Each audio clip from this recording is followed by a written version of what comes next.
Let's move on to one of mine, which is one that's like going to hang over me like a gray cloud, not a black cloud, a gray cloud for years and years and years.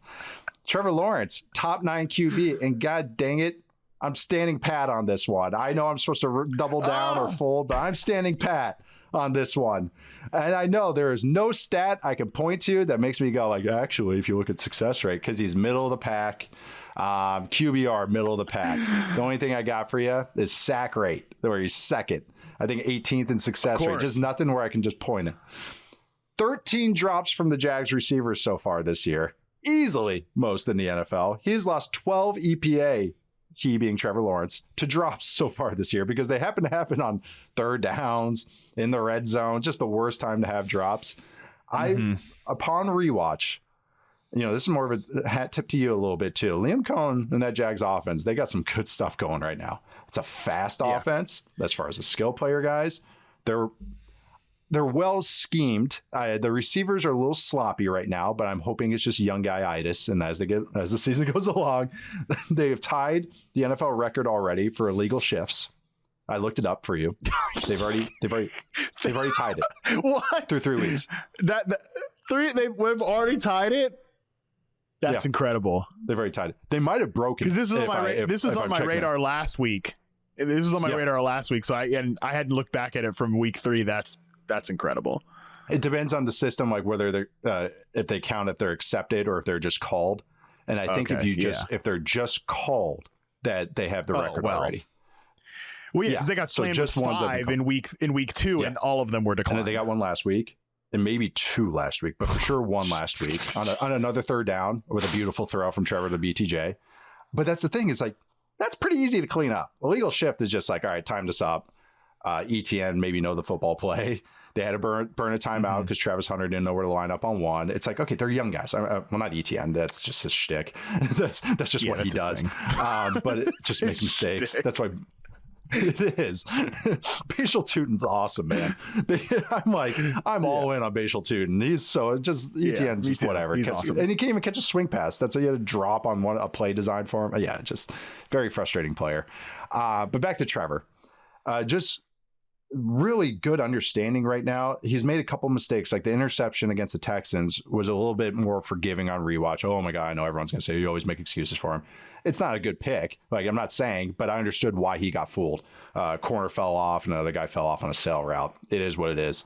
But I really do think he's making a lot of good decisions. You can tell he understands he's always been kind of underrated as a processor, but really understanding where to go with the ball. He's pushing the ball. Also, he's starting to, after, all the hospital ball discussions, and Liam Coen got mad at him in week 2, where he said, hit him in the chest on that one stick route.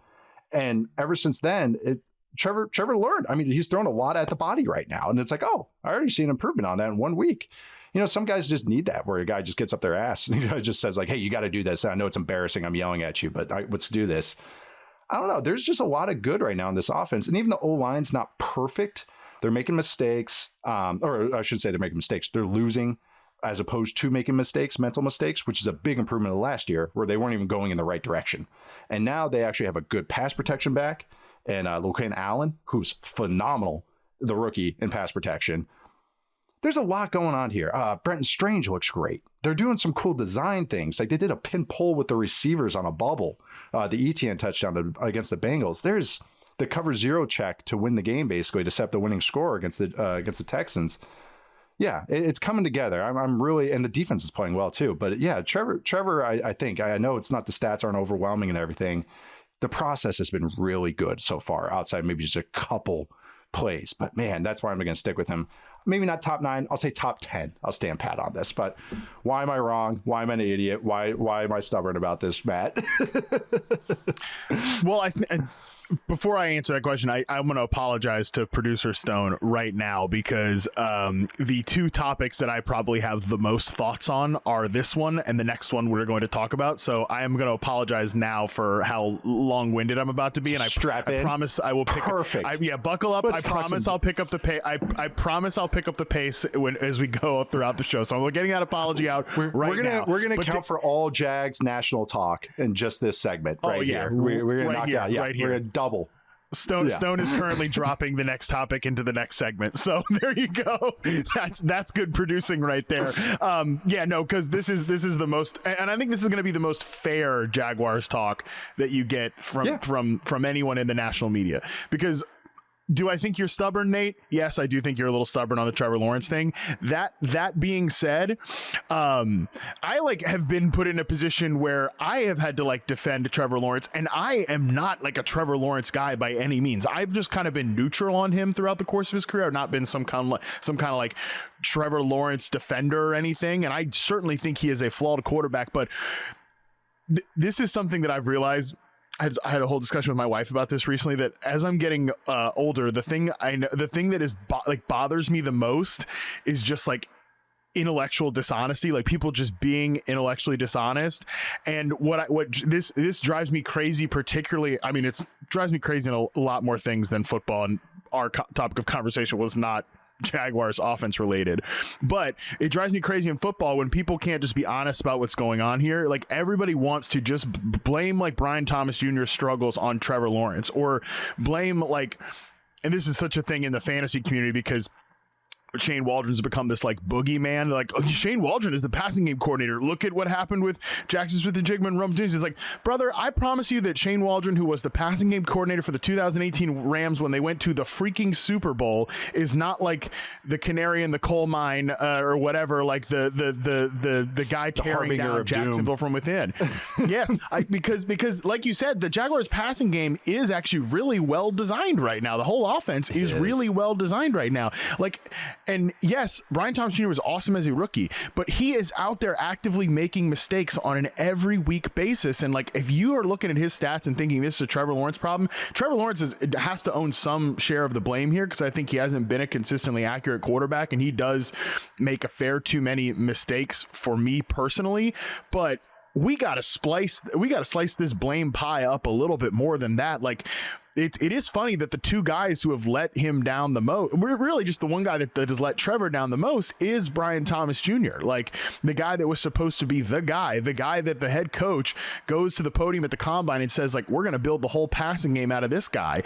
And they're trying to, he's just not making the most of his opportunities. And that just has to get better, period, end of story. I think it can get better because we know BTJ has the ability to do that.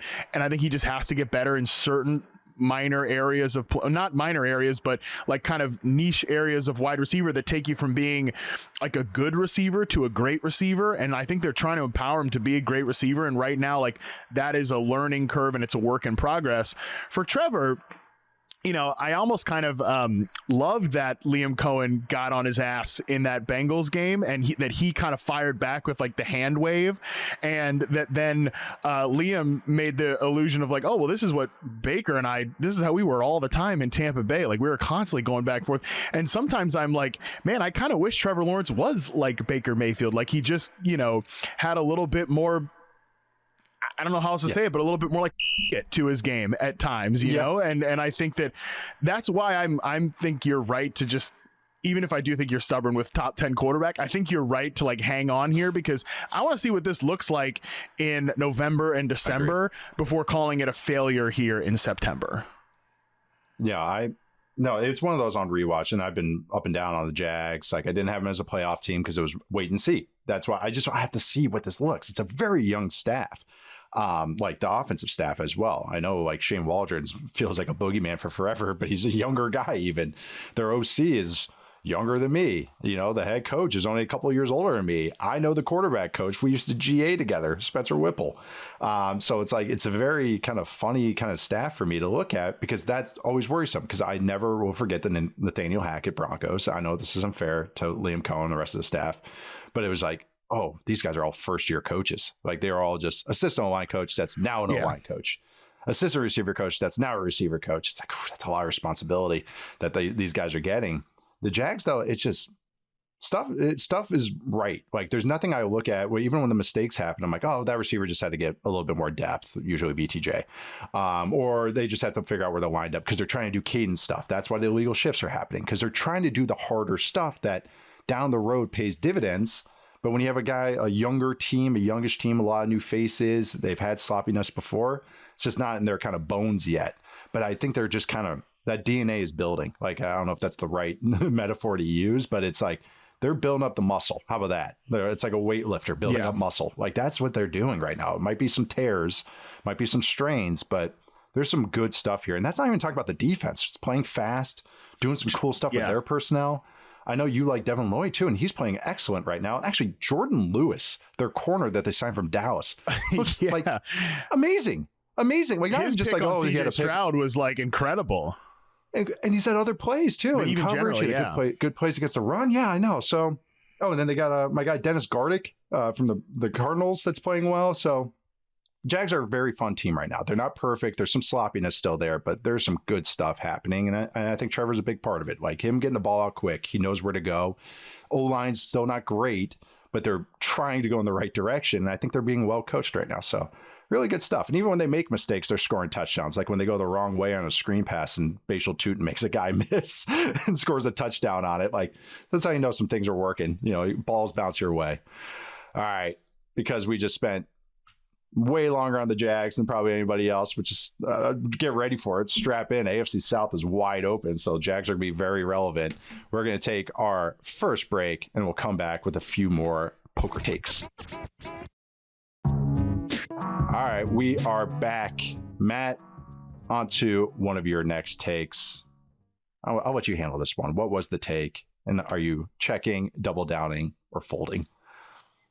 Yeah, Raiders under 7.5 wins. And I'm going to double down on this one. I kind of felt like crazy all throughout the I kind of felt like crazy all throughout the offseason about just like, are we sure this Raiders team, like 7.5 wins? Are we sure this team is going to be good? Like, and I had some general skepticism around that. And honestly, like, I don't want to be alarmist, but I'm really bothered by a lot of what's going on here in the first 3 weeks for the Raiders. And I'm interested to see, okay, that's interesting because I want to see if any of our things line up here. So again, I'm going to try not to be too long winded on this, but no, go for it.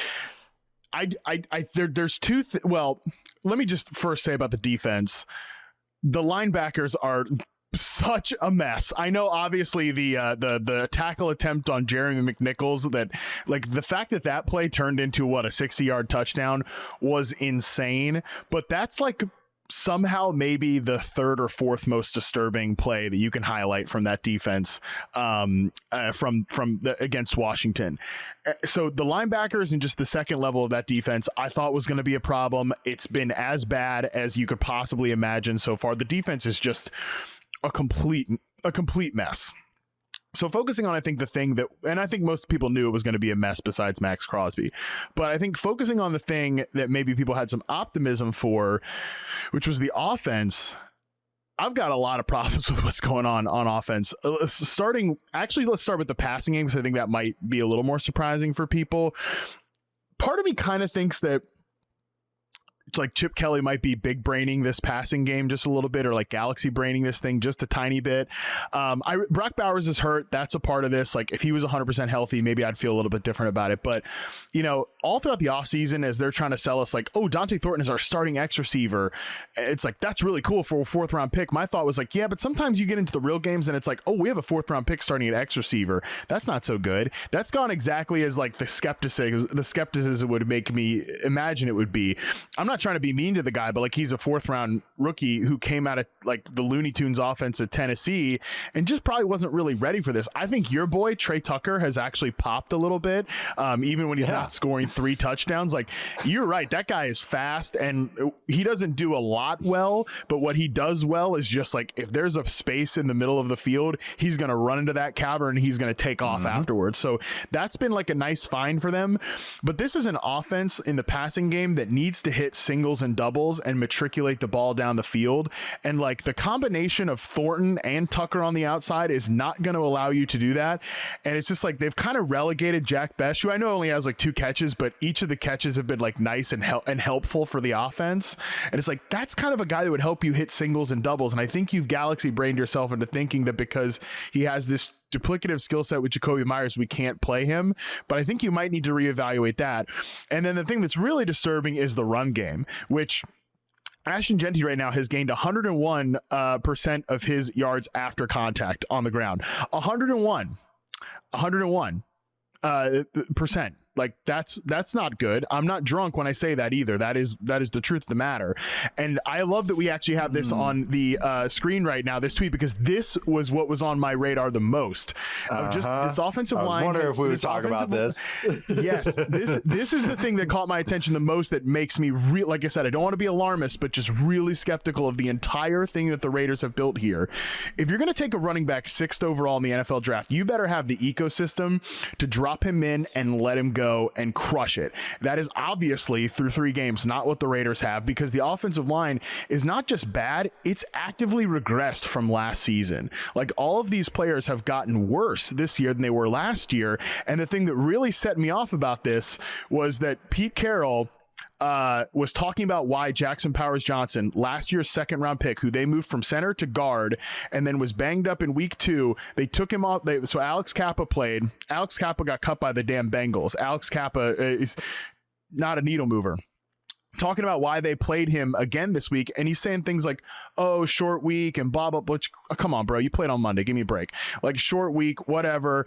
And then, it dawns on me, like, who's the Raiders offensive line coach again?